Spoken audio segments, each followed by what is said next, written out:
সামনে আসছে। কি আসছে বলুন তো? পূর্ণতিথি। সেটা কি? কৃষ্ণ জন্মাষ্টমী আসছে না? 16ই আগস্ট। মাথায় রাখবেন, যে ভগবান সর্বজীবের মঙ্গলের জন্য তিনি এসেছে এই ধরাধামে, সেই জন্মাষ্টমী আমাদের সকলে স্মরণে রাখতে হবে। সকলের আরাধ্য পিতা ভগবান কৃষ্ণ, তার জন্মতিথি আমরা যেন ভুলে না যাই।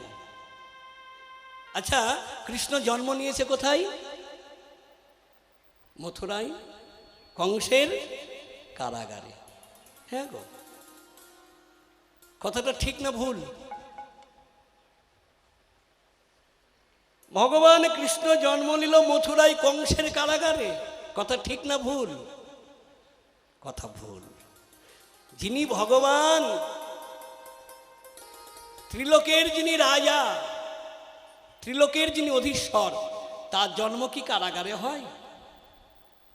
তিনি কারাগারে জন্ম নেয়নি, কারাগার মুক্ত করতে তিনি আবির্ভাব হলেন সেই মথুরায়। কোথায়? কারাগারে, কারাগারে, কারাগারে,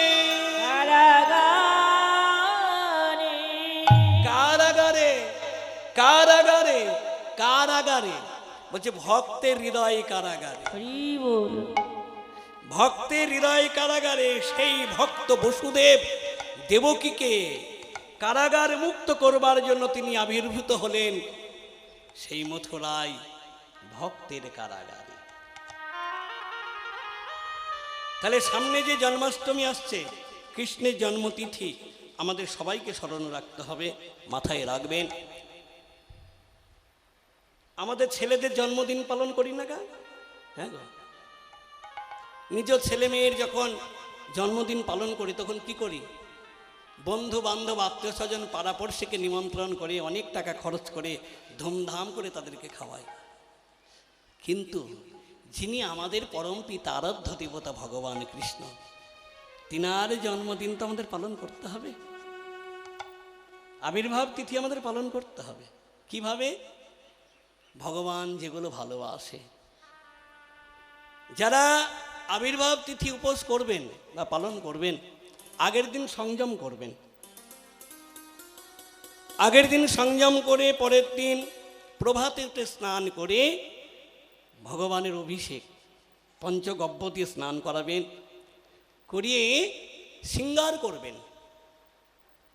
তিলক রচনা, কুমকুম, ভগবান যেগুলো ভালোবাসে সুন্দর করে শৃঙ্গার করে সিংহাসনে বসিয়ে সুন্দর করে সাজগোজ করিয়ে ভগবান যেগুলো ভালোবাসে, ক্ষীর, ছানা, মাখন, হ্যাঁ, মন্ডা, মিঠাই।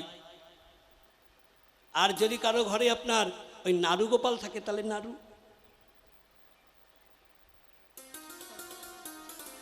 সুন্দর করে ভগবানের সেবা দিয়ে ভগবানের চরণে বসে কাঁদবে, হে প্রভু গো, এই যতটুকু করালে একমাত্র তোমার কৃপায়। তুমি না কৃপা করলে আমার দ্বারাই হতো না। তো তুমি যখন কৃপা করে আজকে তোমার চরণে একটু জায়গা দিয়েছো প্রভু, তোমার চরণে আমি কিছু চাই না। মণিমুক্ত কাঞ্চন হিরে চুনি পান্না বিষয় বৈভব শক্তি শিক্ষা আমি কিছু চাই না, শুধু চাই তোমার রাতুল চরণ স্মরণ করে ওই চরণে মনপ্রাণ বিকায়ে দিয়ে যেন জন্মান্তরে তোমার চরণ সেবা করে যেতে পারি। নিতাই গৌর হরি হরি।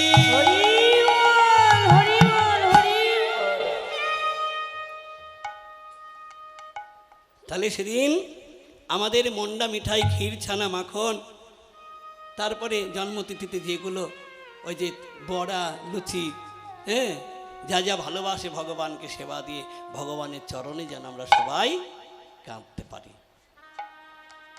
সনাতন ধর্মের সর্বশ্রেষ্ঠ তিথি হলো এই ভগবান আবির্ভাব তিথি। মাথায় রাখবেন, সনাতন ধর্মে 30টা ব্রত হচ্ছে শ্রেষ্ঠ ব্রত। যতগুলো 12 ব্রত রয়েছে তার মধ্যে 30টা ব্রত হচ্ছে শ্রেষ্ঠ ব্রত। 30টা ব্রত কি কি?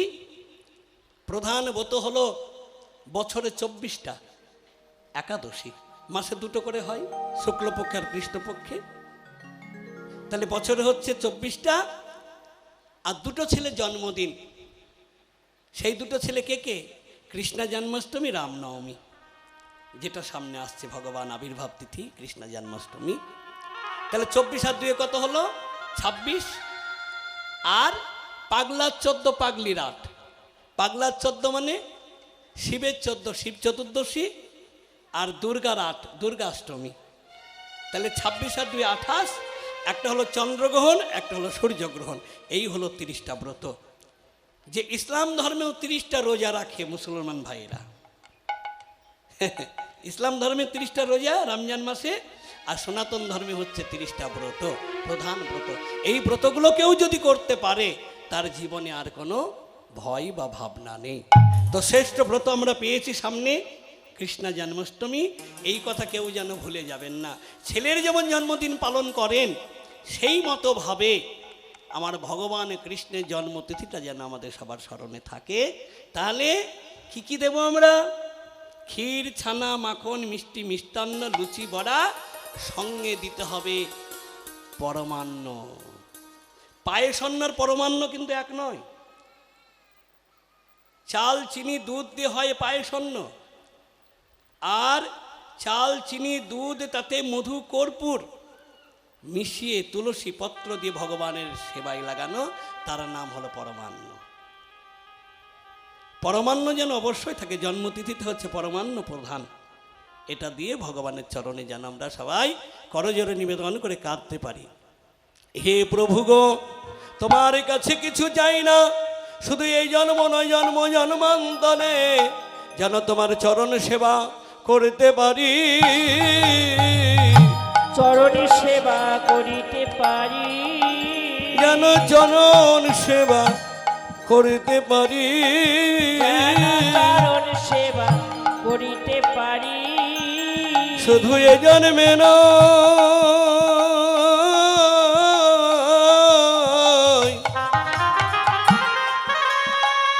জন্মে জন্মে যেন চরণ সেবা করিতে পারি, শুধু এ জন্মে না,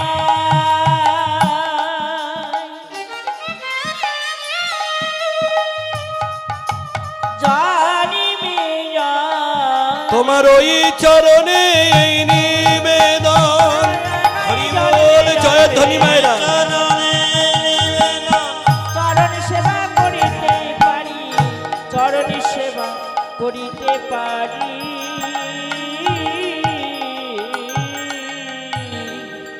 ভগবানের চরণ সেবা করলে লাভটা কি হবে? ওই যে ভক্ত বসুদেব মা দেবকীর কারাগার মুক্ত করলেন ভগবান। কি তা আজকেও তো আমরা কারাগারে বদ্ধ, এই সংসারময়ী কারাগারে। হ্যাঁ, এমন শিকলে বাধা আছি যে এক দ্বন্দ্ব আমরা সংসারের বাহির কেউ হতে পারি না।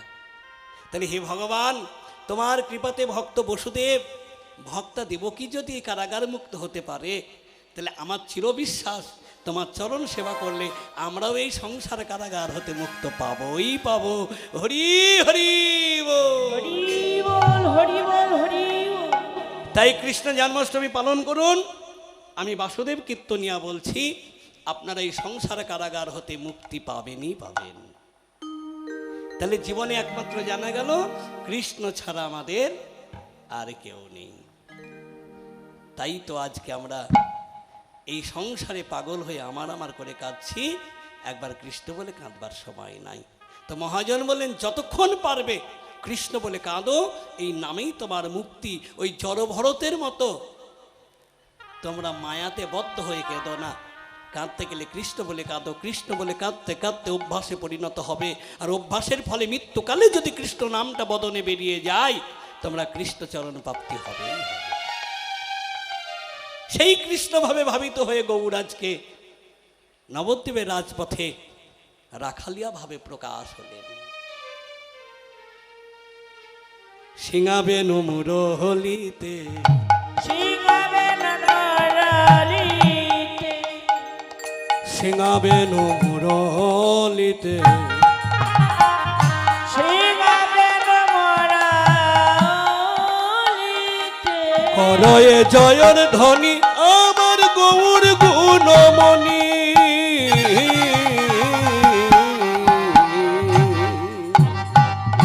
সিংহাবেন মরালিতে।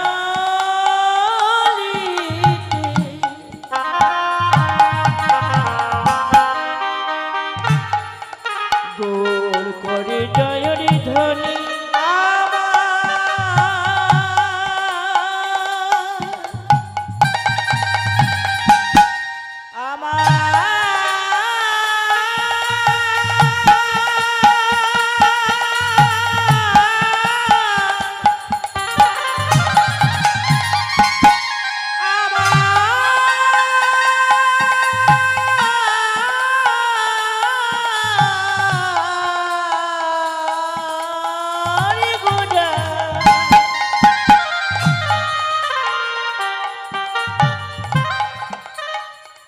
সিংহাবেন মোরালিতে।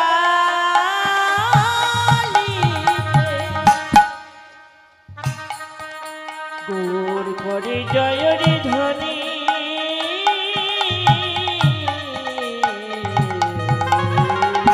হই হই বলিয়া গৌর আমার গৌর ফিরায় পাছনি, ই ই ই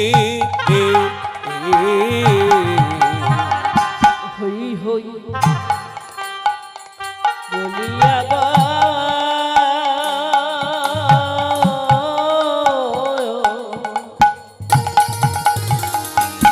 গোরে ফিরায় কচনি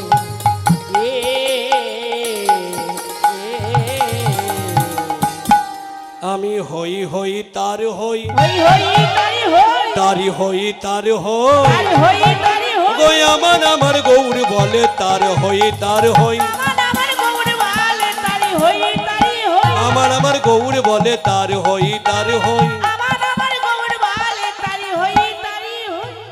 গৌর ভগবান বলছে আমি হই হই তার হই। ভগবান কার হতে পারে? জমিদারের, জোরদারের, রাজাধিরাজের? ভগবান বললেন আমি জমিদার জোরদার দেখি না, আমি জ্ঞানী পণ্ডিত দেখি না, হোক না মূর্খ, হোক না কাঙাল, হোক না রাজাধিরাজ, কেউ যদি ডাকার মতো ডাকতে পারে তৎক্ষণাৎ আমি তার। নাহাং তিষ্ঠামি বৈকুণ্ঠে যোগিনাং হৃদয় নাচ মদভক্তা যাত্রা গায়ন্তি তৎপ্রতিষ্ঠামি হীনারদ। প্রমাণ দেখিয়েও দিলেন। কি প্রমাণ? একদিন দুর্যোধন আর অর্জুন, দুর্যোধন আর অর্জুন ভগবানের দুটো হাত ধরে দুইজন টানাটানি করছে। দুর্যোধন এক হাত ধরে বলছে কৃষ্ণ শোনো, ভালো করে শোনো, কান খুলে শোনো, তোমাকে কিন্তু ওই কুরুক্ষেত্রের মাঠে আমার পক্ষ হয়ে থাকতে হবে, আমি তোমাকে চাই কৃষ্ণ, তুমি আমার পক্ষে থাকবে। আর অর্জুন একটি হাত ধরে করজোরে বিনয় প্রার্থনা করে বলছে মাধব, ও মাধব, আমি কি তোমাকে পাবো সেই কর্ম করতে পেরেছি মাধব? তোমাকে পাবার মতো কি আমি ভাগ্য করতে পেরেছি? বলো না মাধব, তোমাকে আমি পাবো? আচ্ছা বলুন তো, এখানে জানা যাচ্ছে না ভগবান কার হতে পারে? তথাপি জগৎকে দেখানোর জন্য, জগৎকে শিক্ষা দেওয়ার জন্য ভগবান বললেন দুর্যোধন বা অর্জুন, আমি হলাম একা, তোমরা দুজন, আমি দুজনের তো হতে পারবো না, তাহলে যে কোনো একজনের হতে গেলে এখানে একটা লটারি করতে হবে। লটারি মানে ভাগ্য পরীক্ষা। লটারিটা কি? দ্বারকায় শয়নকক্ষে আমি ঘুমাবো,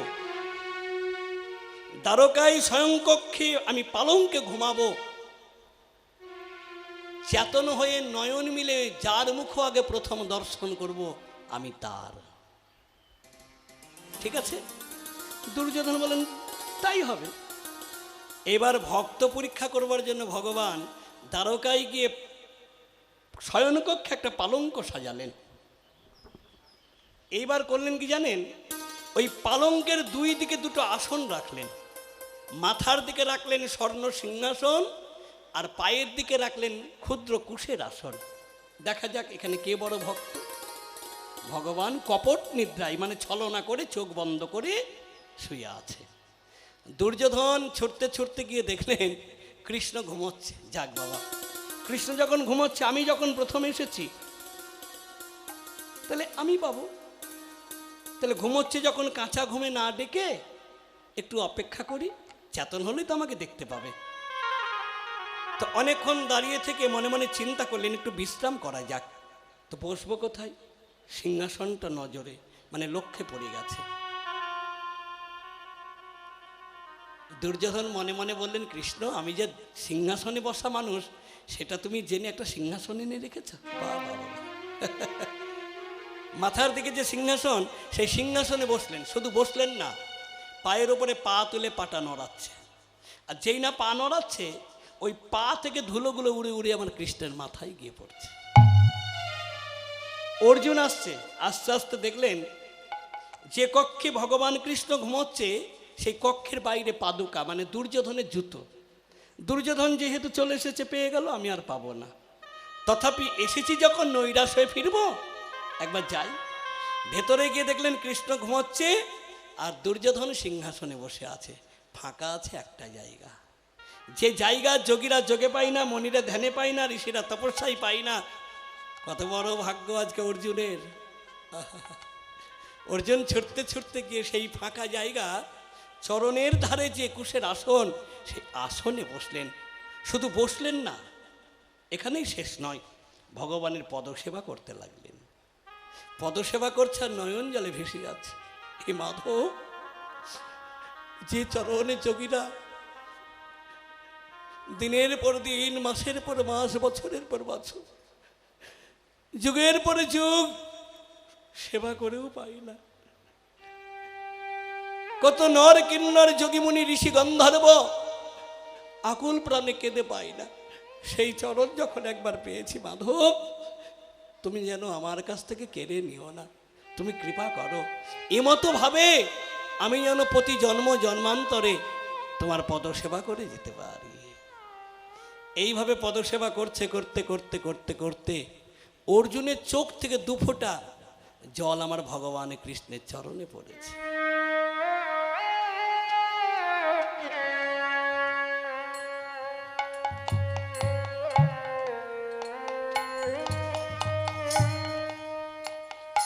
যেই না ভগবান কৃষ্ণের চরণে পড়েছে, আর কি ভগবান ঘুমিয়ে থাকতে পারে? বলুন তো। ভগবান সব সইতে পারে, ভক্তের নয়নবাড়ি কখনো সইতে পারে না। তৎক্ষণাৎ ভগবান আমার চমকে উঠে নয়ন মিলে দেখলেন অর্জুন তার পদতলে বসে আছে। ছুটে গিয়ে অর্জুনকে জড়িয়ে ধরলেন। অর্জুন, আজ থেকে আমি তোমার হয়ে গেলাম।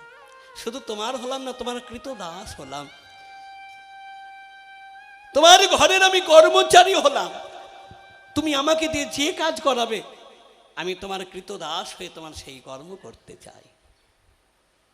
অর্জুন, আমি তোমার পক্ষ। দুর্যোধন রেগে গেল। কৃষ্ণ, আমি প্রথম এলাম, পরে এলো অর্জুন, তুমি অর্জুনের হলে কেন? দুর্যোধন, প্রথম এলে হবে কি, আগে এলে হবে কি? কর্ম যদি কারো ভুল থাকে সে তো আমায় পাই না। পরে এসে যদি কর্ম সঠিক করে তারই তো জয় ঘোষণা হয়। প্রমাণ, এখনো দেখবেন 70 বছর বয়স হয়ে গেছে, চায়ের দোকান আড্ডা মারে, পার্কে তাস খেলে, মন্দিরে যায় না, সাধু সঙ্গ করে না, ভক্ত সঙ্গ করে না, বদনে কৃষ্ণ বলে না। অথচ একটা 5 বছরের শিশু তুলসী মঞ্চ দেখলে প্রণাম করে, সাধু দেখলে প্রণাম করে, বৈষ্ণবকে জড়িয়ে ধরে, অবিরাম হা কৃষ্ণ বলে কাঁদে। আচ্ছা বলুন তো, ওই 5 বছরের শিশুটা পাবে না 70 বছরের বুড়োটা পাবে? তাহলে আগে এলে হবে কি? কর্ম যদি কারো ভুল থাকে তার তো কখনো জয় ঘোষণা হয় না। পরে এসে যদি সঠিক কর্ম করে যান তারই জগতে জয় ঘোষণা হয়। নিতাই গৌর হরি হরি বল, হরি বল, হরি বল। তো দুর্যোধন, তুমি আগে এসেছো বটে, কিন্তু তোমার কর্মে ভুল। ভুলটা কি?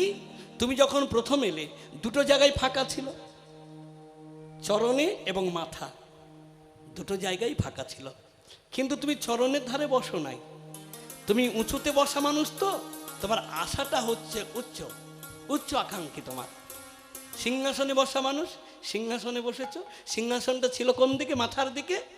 আর আসনটা ছিল ওই পায়ের দিকে। তো তুমি এই সিংহাসনে না বসে যদি পায়ের দিকে বসতে, তাহলে লাভটা কি হতো?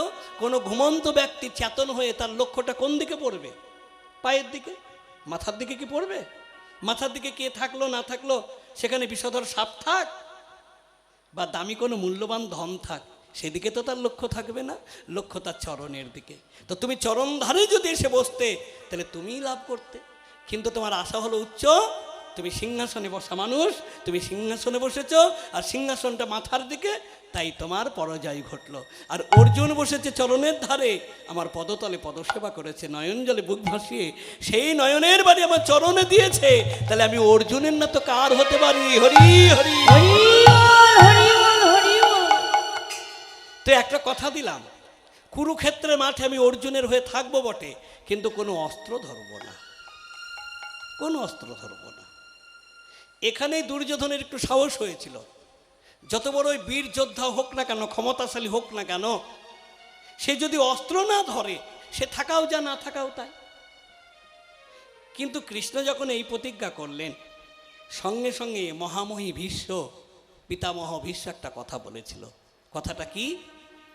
কৃষ্ণ, তোমার প্রতিজ্ঞা হলো কুরুক্ষেত্রের মাঠে তুমি অস্ত্র ধরবে না, আর আমিও প্রতিজ্ঞা করছি কুরুক্ষেত্রের মাঠে তোমাকে অস্ত্র ধরিয়ে ছাড়ব। কি হলো? যেদিন ভীষ্মের সঙ্গে অর্জুনের যুদ্ধ বাঁধল ওই কুরুক্ষেত্রের মাঠে, যেদিন মহামহী ভীষ্মের সঙ্গে অর্জুনের যুদ্ধ শুরু হলো, সেই দিন মহামহী ভীষ্ম অর্জুনকে লক্ষ্য করে গান্ডীবে এমন একটা বাণ জুড়লেন, যে বাণটা ছাড়লে অর্জুনকে কেউ রক্ষা করতে পারবে না। সেদিন ভগবান কৃষ্ণ জানতে পেরেছিল, অন্তর্যামী ভগবান তো, যে দাদু গান্ডীবে এমন একটা বাণ জুড়েছে, যে বাণটা ছাড়লে আমার ভক্ত অর্জুনের প্রাণ যাবে, কিন্তু আমি থাকতে আমার সামনে আমার ভক্ত মরবে, সে তো হতে পারে না। কি করলেন ভগবান কৃষ্ণ? তার প্রতিজ্ঞা ভঙ্গ করে ওই অর্জুনকে রক্ষা করতে, ভক্তকে রক্ষা করতে, সেদিন কুরুক্ষেত্রের মাঠে কোনো অস্ত্র না পেয়ে রথের চাকা খুলে দাঁড়িয়ে গেল হরি বল, হরি বল, হরি বল। ভীষ্মকে মারবার জন্য। সঙ্গে সঙ্গে মহামহী ভীষ্ম ধনুকবাণ কৃষ্ণের চরণে ফেলে দিয়ে করজোরে বলছে, দাদু, আহা, মা কৃষ্ণ ভাই, তোর প্রতিজ্ঞা ছিল তুই অস্ত্র ধরবি না, আর আমার প্রতিজ্ঞা ছিল অস্ত্র ধরাবো। আমার প্রতিজ্ঞা আমি রাখতে পেরেছি। আমি তোকে পরাজিত করেছি, তোকে হার বানিয়েছি, আমি আজকে জয়ী হয়েছি। কৃষ্ণ বললেন, দাদু গো, কখনো কখনো হেরেও আনন্দ হয়। কখন হারলে আনন্দ হয় বলুন তো? যখন পিতা পুত্রে খেলা হয়, পিতা যদি পুত্রের কাছে হেরে যায়, সেই পিতার খুব আনন্দ হয়, আমার থেকে আমার সন্তান জয়ী হয়েছে, এ তো আমার মঙ্গল, এ তো আমার ভালো। হ্যাঁ, সবাই বলবে তোর ছেলেটা বড় যোদ্ধা হয়েছে, বড় খেলোয়াড় হয়েছে রে, সে তো আমার মঙ্গল, খুব আনন্দ হয় বাবা। ঠিক তদ্রূপ ভগবান আজকে ভক্তের কাছে হেরে গেছে, ভগবানের আনন্দ হচ্ছে। বলছে, দাদু গো, এটা আমার হার নয়, এটা আনন্দ। এইরকম হার শুধু আজকে নয়, প্রতি জন্ম জন্মান্তরে ভক্তের কাছে যেন আমি হেরে থাকতে পারি। সেই ভগবান কৃষ্ণ ভক্তকে রক্ষা করতে সেই ভক্তের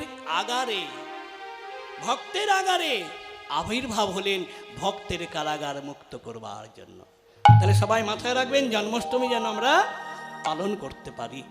হ্যাঁ, যারা উপোস থাকবেন আগের দিন সংযম করে প্রভাতে স্নান করে গোপালকে স্নান করাবেন, শৃঙ্গার করাবেন, গোপালের সেবা দেবেন, সেবা দিয়ে ভগবানের চরণে করজোরে বিনয় প্রার্থনা করে সবাই কাঁদবেন। নিতাই গৌর হরি হরি বল। তাই ভগবান বলেন, আমি তার হই। কার হই? ভগবান কার? দরকার হয় যারা কৃষ্ণ বলে কাঁদিতে পারে। যারা কৃষ্ণ বলে কাঁদিতে পারে। ওগো কৃষ্ণ চরণ স্মরণ করে যারা কৃষ্ণ বলে কাঁদিতে পারে। ওগো কৃষ্ণ চরণ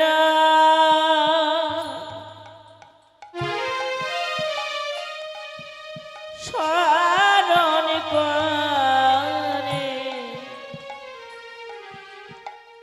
কৃষ্ণ বলে কাঁদিতে পারে। ওগো কৃষ্ণ চরণ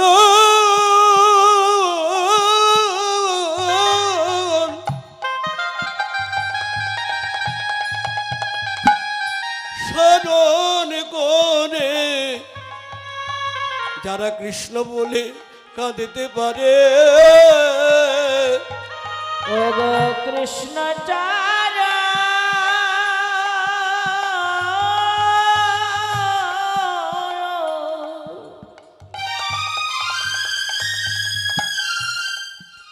স্মরণ করে কৃষ্ণ বলে কাঁদিতে পারে। বলো এমন ভাগ্য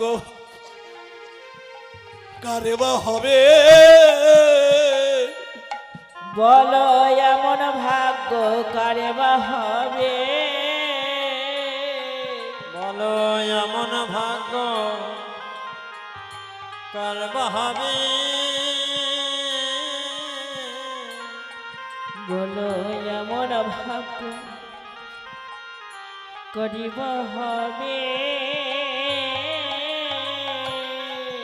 ওগো কৃষ্ণ বলি হরিব কাঁদিতে পারবে। বলো এমন ভাগ্য কারে বা হবে। যারা কৃষ্ণ বলে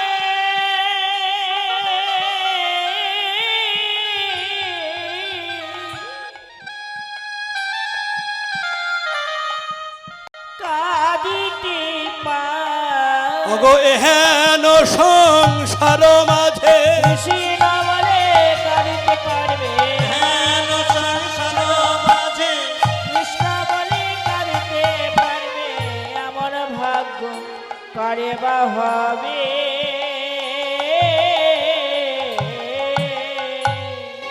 তাই মহাজন বললেন এহেন সংসার মাঝে জন্ম নিয়েছ, এই সংসারের মধ্যে থেকে তোমরা সাধু সঙ্গ বৈষ্ণব সঙ্গ করে ভক্ত সঙ্গ করে কৃষ্ণ বলো।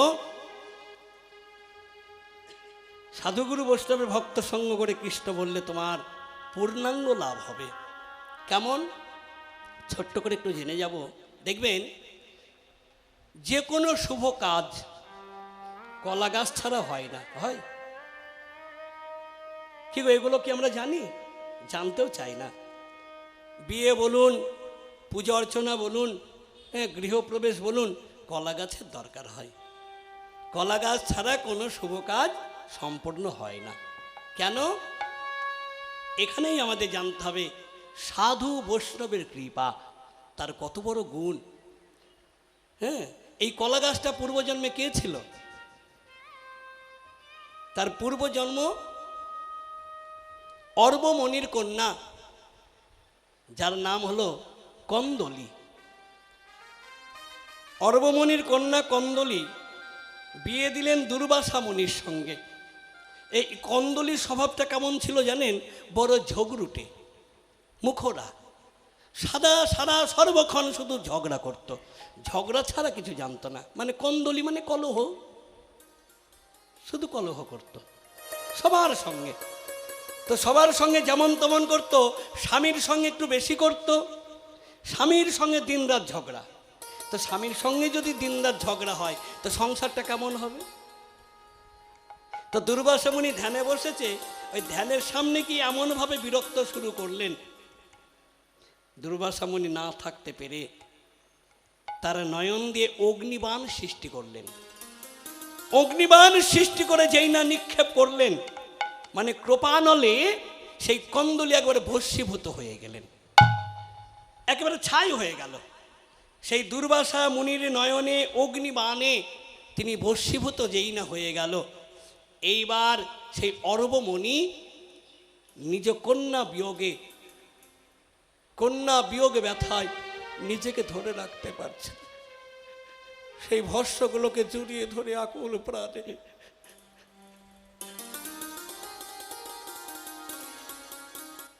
কন্যা বিয়োগে তিনি কাতর হয়ে যন্ত্রণা সহ্য না করতে পেরে তিনি কাঁদছে। অরবমণির নয়নে জল দেখে দুর্বাসা মুনি আর থাকতে পারল না। ঋষি দুর্বাসা করলেন কি, বলেন আমি বড় অন্যায় করেছি, একটা পিতার কাছ থেকে তার কন্যাকে আমি কেড়ে নিয়েছি, হ্যাঁ বড় অন্যায় করেছি, কি করা যায়? এইবার ঋষি দুর্বাসার তপস্যা বলে সেই ভস্ম থেকে একটি কলা গাছ সৃষ্টি করলেন এবং তিনি কৃপা করলেন যে কলা গাছ ছাড়া কোনো শুভ কাজ সম্পূর্ণ হবে না। নিতাই গৌর হরি হরি। যার জন্য দেখবেন আমাদের এই সনাতন ধর্মে কোনো শুভ কাজ করতে গেলে আগে কলা গাছের প্রয়োজন, তারপরে ওই যেহেতু কন্দলি, ওই কন্দলি থেকে হলো কদলি, কলার ভালো নাম কদলি, কদলি যার নাম হলো কলা। এই কলা ছাড়া আমার ভগবান দেবদেবী সেবা হয় না। জানা গেল তাহলে সাধুর কৃপা, বৈষ্ণবের কৃপা হলে যত বড়ই তিনি পতিত মূর্খ অধম হোক না কেন, ভগবানের সেবায় লেগে যায়। যার জন্য মহাজন বললেন তোমরা এই সংসারের মধ্যে থেকে বৈষ্ণবের সঙ্গ করো, সাধু সঙ্গ করো, ভক্ত সঙ্গ করো, করো দিন অন্তে তোমরা কৃষ্ণ বলো, কৃষ্ণ বললেই লাভ হবে। একবার যদি বলতে পারো তাতেও লাভ। একবার বললে লাভ কেমন? দিনে 1, মাসে 30, বছরে 365। তাহলে আপনি 50 বছর যদি এই সংসারে বেঁচে থাকেন, তাহলে যোগ করতে থাকুন, দিনে 1, মাসে 30, বছরে 365, তাহলে 50 বছরে কৃষ্ণ নাম কত জমা পড়বে? এই কৃষ্ণ নাম জমা পড়তে পড়তে আপনার ঘরটা আলোয় আলোকিত হয়ে যাবে। সেই ভবনদীর কূলে গিয়ে আর কোনো ভয় নেই। কে আপনাকে সাহায্য করলো বা না করলো, কে আপনার পেছনে থাকলো বা না থাকলো দরকার নেই, সেদিন এই নামের গুণে নামিয়ে হাত ধরে আপনাকে পার করে দেবে। আর যদি এই নাম করার মধ্যে কোনো চালাকি থাকে, তার জ্বালা কিন্তু কঠিন। মহাজন বলেন যে করে চালাকি সেই বোঝে তার জ্বালাকি। এর জন্য একটা গান বেঁধেছে। কি গান? তুমি ভেবেছ কি মনে এ ত্রিভুবনে, তুমি ভেবেছ কি মনে এ ত্রিভুবনে, তুমি যাহা করে গেলে কেউ জানে না,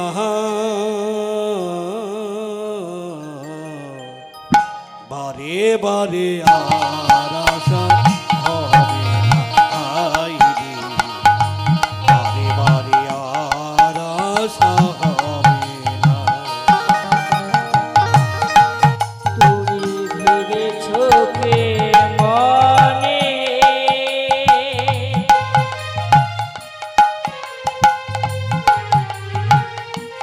এই ত্রিভুবনে,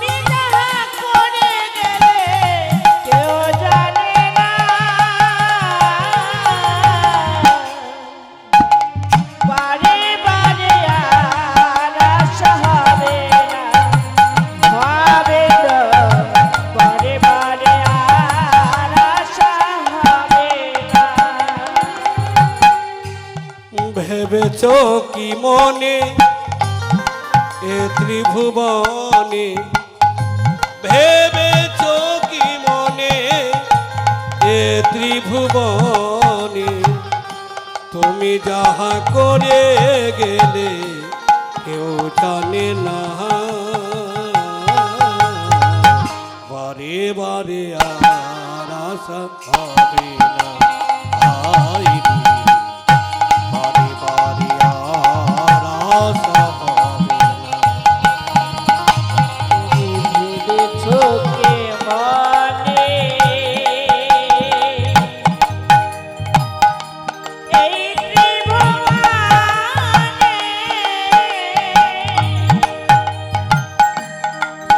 তুমি ভেবেছ কি মনে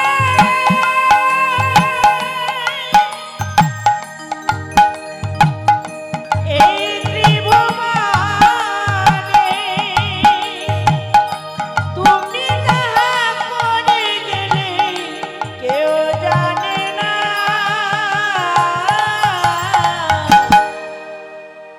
বাড়ি বাড়ি আর আশা হবে না, হবে না, বাড়ি বাড়ি আর আশা হবে না। তুমি যাহা করে গেলে আসিয়া হেথা, চিত্রগুপ্ত লিখিয়া ভরিল খাতা,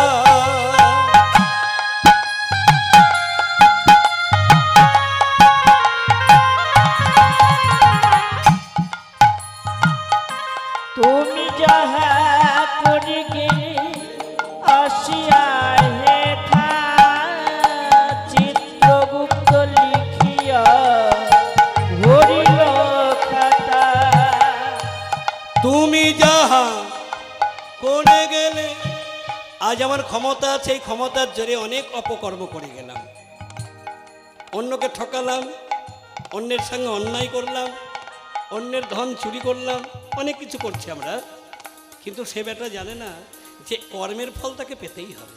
তুমি যাহা করে গেলে আসিয়া হেথা, চিত্রগুপ্ত লিখিয়া ভরিল খাতা, তুমি যাহা করে গেলি আসিয়া হেথা, চিত্রগুপ্ত লিখিয়া ভরিল খাতা, বিচার করিবে সেই বিধাতা, তোমার বিচার করিবে সেই বিধাতা, তোমার বিচার করিবে সেই বিধাতা, তোমার বিচার করিবে সেই বিধাতা, তার কাছে ফাঁকি ঝুঁকি কিছুই চলে না,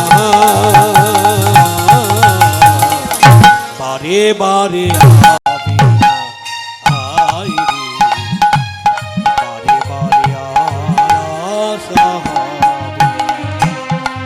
তুমি ভেবেছ কে মানে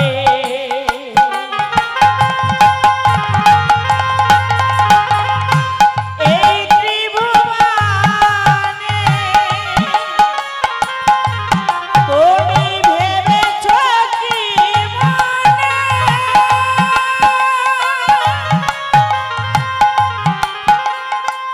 এই ত্রিভুবনে, তুমি যাহা করে গেলে কেউ জানে না,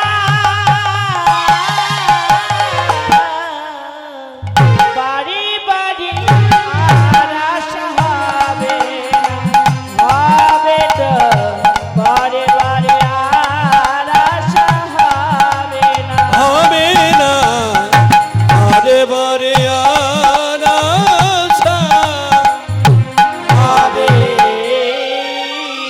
না। মাথায় রাখবেন, যে যা কর্ম করবেন কর্মের ফল তাকে পেতেই হবে। হ্যাঁ, পাপ কখনো বাপকে ছাড়ে না। কর্মের ফল তাকে ভোগ করতেই হবে।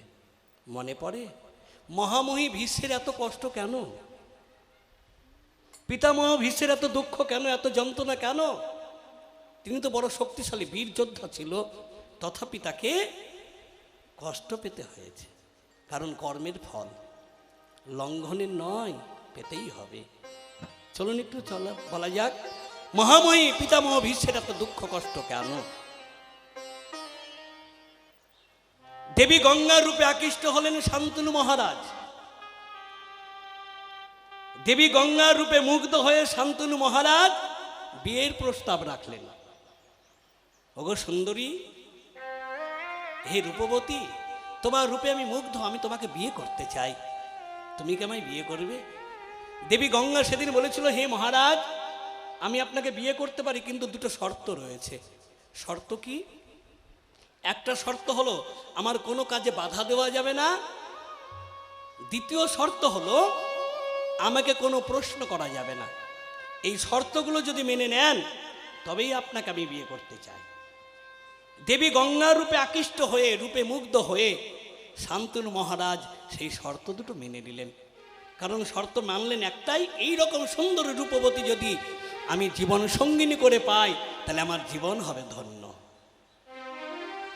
কথা মেনে নিল, দেবী গঙ্গাকে বিয়ে করে ঘরে গেল। কয়েক বছর পরে গর্ভবতী হলেন মা গঙ্গা। চারিদিকে খবরটা ছড়িয়ে গেল, শান্তনু মহারাজ বড় আনন্দিত হলেন, আমি বাবা হতে চলেছি। হঠাৎ করে একদিন দাসী খবর দিলেন, মহারাজ আপনি বাবা হয়ে গেছেন, আপনার পুত্র হয়েছে, সন্তান হয়েছে। সেই দাসীকে খুশি করে অনেক ধনরত্ন দিয়ে তিনি খুশি করলেন।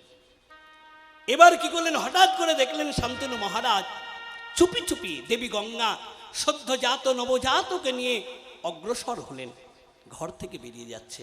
ব্যাপারটা কি দেখি তো, পিছু ধরলেন, কিন্তু ওই যে প্রশ্ন করা যাবে না, বাধা দেওয়া যাবে না। তার পশ্চাতে যেতে যেতে দেখলেন দেবী গঙ্গা সেই নবজাত শিশুকে নদীর জলে ফেলে দিলেন। শান্তনু মহারাজ অবাক হয়ে গেল, একে মা না ডাইনি না পিচাসিনী, যে একটা সন্তানের জন্য কত মা কাঁদে, আর সে নবজাত শিশুকে সন্তানকে নদীর জলে ফেলে দিল। কিন্তু বাধা দেওয়া যাবে না, প্রশ্ন করা যাবে না। শর্তটা কি ছিল, যদি বাধা এবং প্রশ্ন করেন আপনাকে সেই দিনই আমি ছেড়ে চলে যাব। এই ভয়ে বাধা এবং প্রশ্ন করা যাচ্ছে না। এক এক করে দেখলেন আরো 6টি সন্তানকে এইভাবে নদীর জলে ফেলে দিল। 7টা সন্তানকে যখন নদীর জলে ফেলে দিল, 8ম সন্তানকে সেই মতো ভাবে যেই না নদীর জলে ফেলতে যাবে, শান্তনু মহারাজের ধৈর্যের বাঁধ ভেঙে গেল। আর মেনে নেওয়া যায় না, এত বড় অন্যায়। দাঁড়াও, তুমি মা না ডাইনি না পিচাসিনী, যে একটা সন্তানের জন্য কত মা কত মঠ মন্দিরে গিয়ে মাথা ঠুকে, আর তুমি সেই সন্তানগুলোকে নদীর জলে ফেলে দিচ্ছ। মহারাজ, শর্ত মনে পড়ে? আমার কোনো কাজে বাধা দেওয়া যাবে না, আমাকে কোনো প্রশ্ন করা যাবে না। আমার কাজে বাধা সৃষ্টি করলে, প্রশ্ন করলে সেদিনই আপনাকে ছেড়ে চলে যাব। আপনি আমায় বাধা দিয়েছেন, প্রশ্ন করেছেন, অতএব আজকে আপনার কাছ থেকে আমি চলে যাচ্ছি। এই সন্তানকে নিয়ে আমি চলে যাচ্ছি, সময় মতো আমি ফিরিয়ে দেব। সেদিন দেবী গঙ্গা সেই সন্তানের নাম রাখলেন দেবব্রত। ভীষ্মের প্রথম নাম ছিল দেবব্রত। তার ভীষণ প্রতিজ্ঞা ছিল যে আমি কোনোদিন সংসার করব না, কোনো সিংহাসনে বসবো না, যার জন্য নাম ছিল তার ভীষ্ম। ভীষণ প্রতিজ্ঞার জন্য। তাহলে তুমি ফেলে দিলে কেন এইভাবে 7টা সন্তানকে? এই প্রশ্নের উত্তর দিয়ে যাও।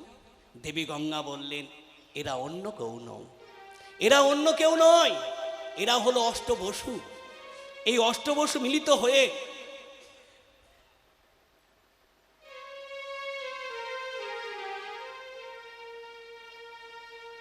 সেই ঋষির আশ্রমে গিয়েছিল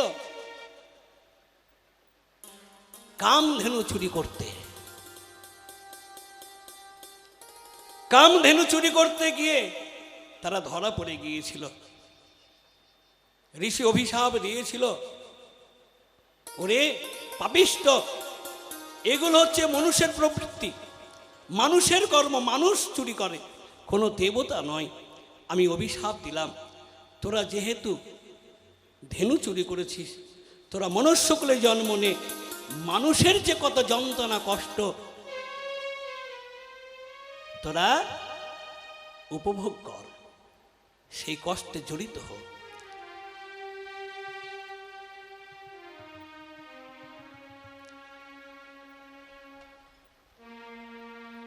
সেদিন এই দেবব্রত, যার নাম ছিল প্রভাস, তিনি করজোড়ে বৈশিষ্ট্য ঋষির চরণে আছাড় খেয়ে পড়ে বললেন, হে ঋষি, আপনি এই 7 জনকে মুক্তি দেন। এই 7 জন আমার যুক্তিতে, আমার বুদ্ধিতে আপনার আশ্রমে ধেনু চুরি করতে এসেছিল। যত দুঃখ কষ্ট যন্ত্রণা হোক, আমার জীবনে হোক, এদেরকে মুক্তি দেন।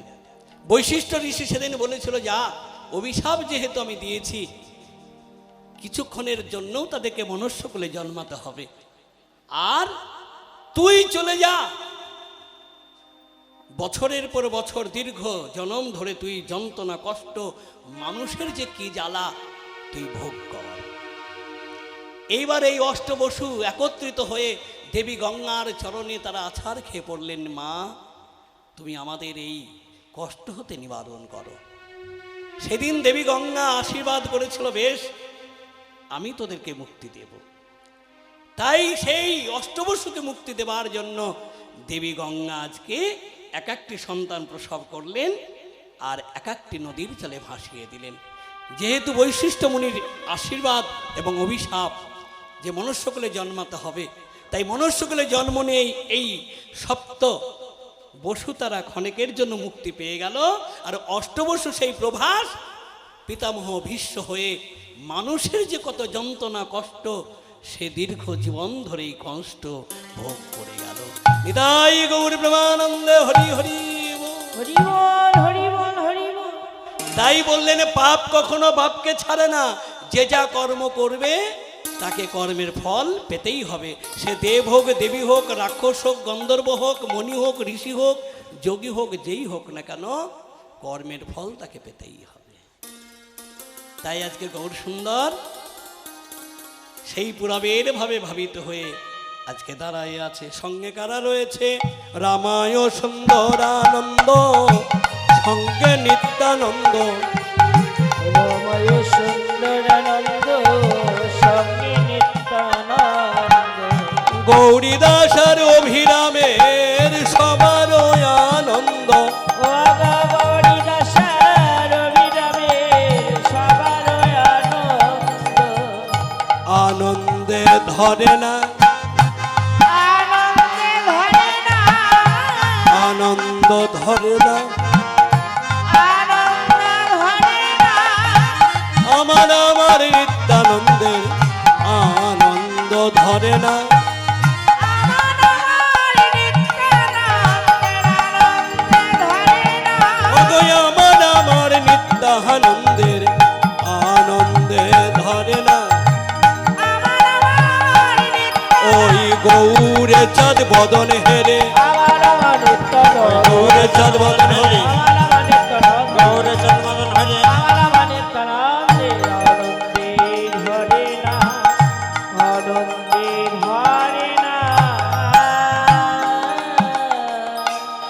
হরে কৃষ্ণ। আমরা তো সকলে গৌরের জন্মস্থান জানি, কোথায়? নবদ্বীপে। কিন্তু শ্রীপাদ নিত্যানন্দের জন্মস্থান বীরভূম জেলা একচাকা গ্রাম। আচ্ছা, এখানে আমাদের একটা প্রশ্ন জানার বিষয়, নিত্যানন্দ যেখানে জন্ম নিল সেই গ্রামটার নাম একচাকা হলো কেন?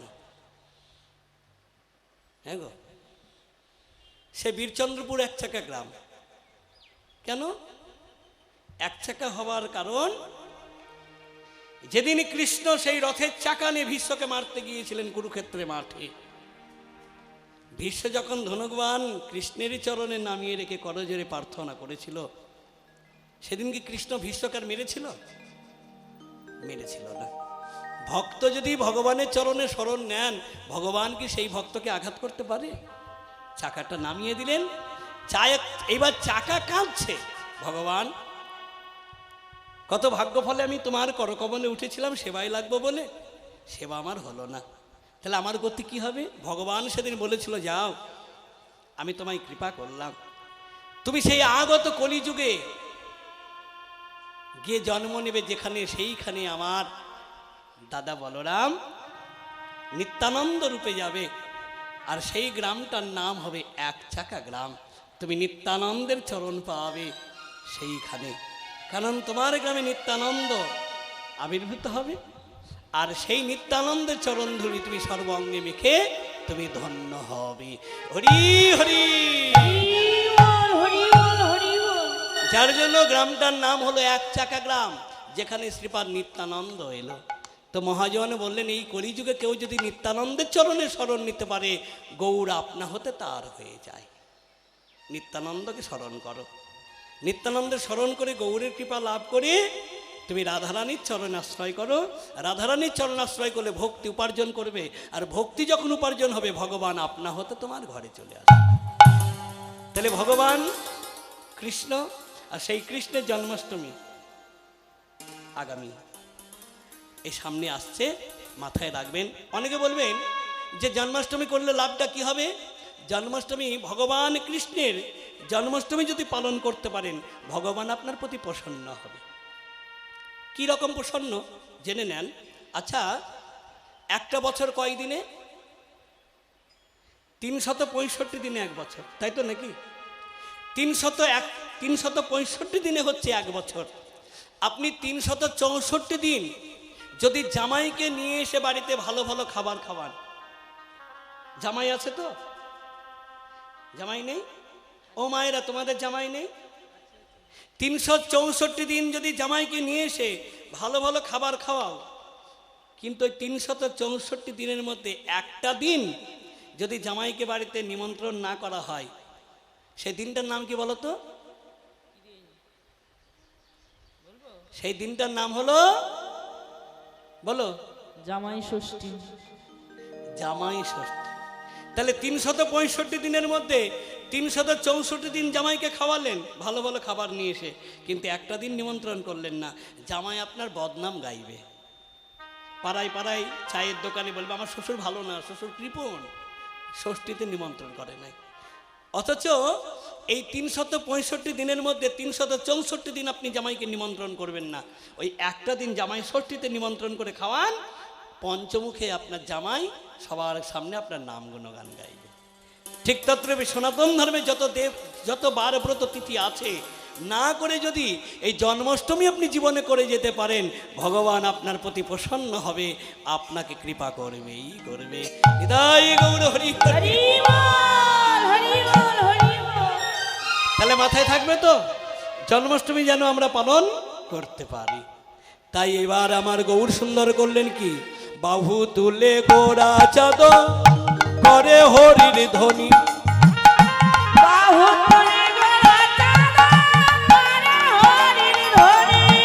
আনন্দে বিভর ভেল নদিয়া রমণী,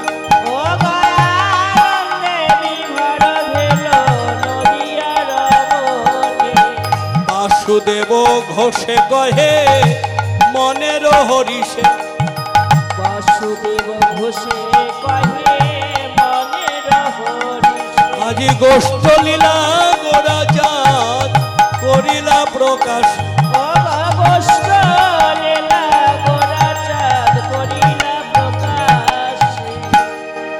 গৌর হরির এই ব্রজভাব, রাখালিয়া ভাব দর্শন করলেন কে? বাসুদেব ঘোষ। এভাবে দাঁড়াতে গেল কেন? গৌর তো আর অন্য কেউ নয়, বৃন্দাবনে রাধা গোবিন্দ মিলিত তনু আমার শ্রী গৌরাঙ্গ। আপনারা সকলেই জানেন, গোবিন্দের গৌ, রাধানের রা, দুটি তনু মিশ্রণ করে আমার কলিতে গোড়া। তাহলে গোড়া চাঁদ, পূর্ণ চাঁদ। চাঁদ কত কলায় পূর্ণ? 16 কলায়। তাহলে গৌর হরির জন্ম কোন দিনে?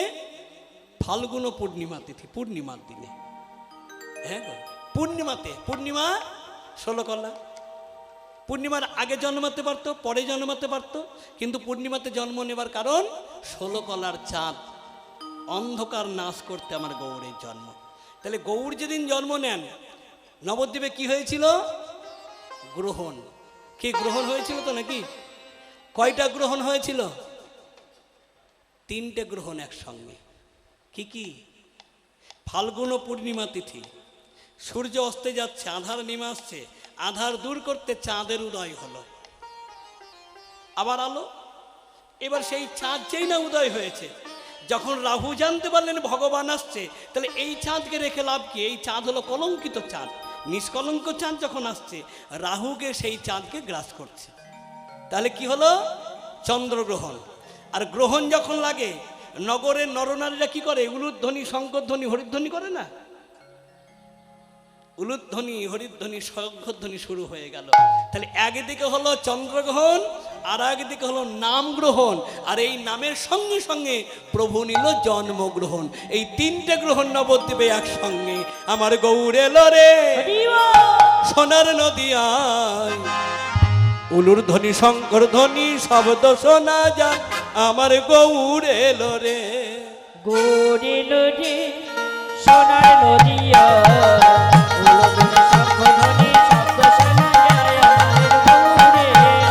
আমার গৌর এলো রে সোনার নদিয়ায়, উলুর ধ্বনি, শঙ্কর ধ্বনি, শব্দ শোনা যায়। আমার গৌর এলো রে, আমার গৌর এলো রে সোনার নদিয়া, হরি ধ্বনি শব্দ শোনা যায়। আমাদের গৌর এলো রে, গৌর এলো রে আমাদের নিতাই এলো রে, গৌর এলো রে আমাদের নিতাই এলো রে, আমাদের নিতাই এলো রে, গৌর এলো রে আমাদের নিতাই এলো রে, গৌর এলো রে সোনার নদিয়ায়, উলুর ধ্বনি, শঙ্কর ধ্বনি, শব্দ শোনা যায়। আমাদের গৌর এলো, উলুর ধ্বনি মায়েরা, এলো রে সোনার নদিয়া, শঙ্খধ্বনি শব্দ শোনা যায়। আমাদের গৌর এলো রে, শান্তিপুর ডুবু ডুবু নদে ভেসে যায়, শান্তিপুর ডুবু ডুবু নদে ভেসে যায়, কুল ভাঙিয়া ঢেউ আসিয়া লাগলো গোড়ার গায়। কুল ভাঙিয়া ঢেউ আসিয়া লাগলো গোড়ার গায়। গৌর এলো রে সোনার নদিয়ায়, উলুর ধ্বনি, শঙ্কর ধ্বনি, শব্দ শোনা যায়। আমাদের গৌর এলো রে, গৌর এলো রে সোনার নদিয়া, শঙ্খধ্বনি শব্দ শোনা যায়। আমাদের গৌর এলো রে, আমার গৌর এলো রে, আমার গৌর এলো রে, আমার গৌর এলো রে, আমার গৌর এলো রে, আমার গৌর এলো। এলো রে। হরে কৃষ্ণ। এই 16 কলার চাঁদ সম্বন্ধে একটু ভেঙে বলা যাক। গৌর হরি পূর্ণ 16 কলার চাঁদ হলো কি করে? কৃষ্ণের জন্মাষ্টমী কোন তিথিতে?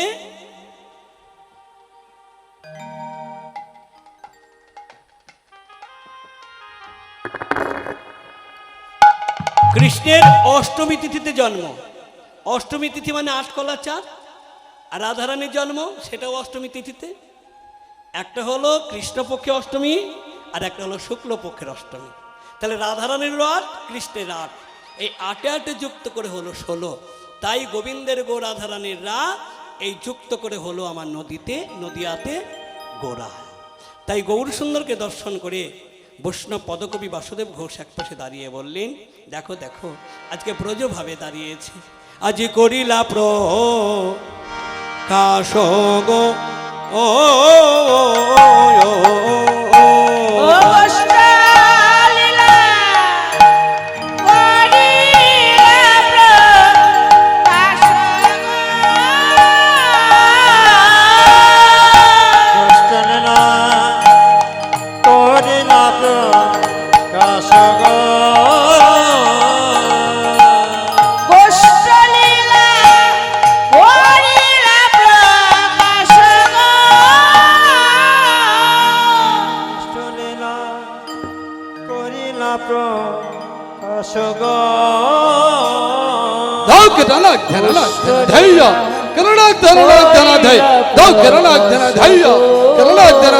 ধৌকর তেন তাই তরা কর তা কর তেন তাই তা ধি তরা কর যা যা ধৌকর না ধৈর্য ধরলাক ধর ধৈ ধৌকর না ধর ধৈর্য ধর ধৈ ধৌকর তেন তাই তরা কর তা কর তেন তাই তা ধি তরা কর যা যা যা কত্তা জাগনা কত্তা গজা কত্তা তে কত্তা গজা কত্তা কত্তা ধর তে কত্তা গজা গনা যা ধর তে কত্তা গজা গনা যা ধর তে কত্তা গজা কত্তা জাগনা কত্তা তে কত্তা গজা কত্তা গজা ধর তে কত্তা গজা গনা যা ধর তে কত্তা গজা গনা যা ধর তে কত্তা গজা গনা দুষ্টনীনা ধরে তটে দাঁত দাঁত ধরে তটে দাঁত দাঁত ধরে তটে খেটা খেটা গো দেখে না তেটে কথা গো দেখে না যা তেটে কথা গো দেখে না যা খিটা খিটা গো দেখে না তেটে কথা গো দেখে না ধরে তটে দাঁত দাঁত ধরে তটে দাঁত দাঁত ধরে তটে খেটা খেটা গো দেখে না তেটে কথা গো দেখে না যা তেটে কথা গো দেখে না যা খিটা খিটা গো দেখে না তেটে কথা গো দেখে না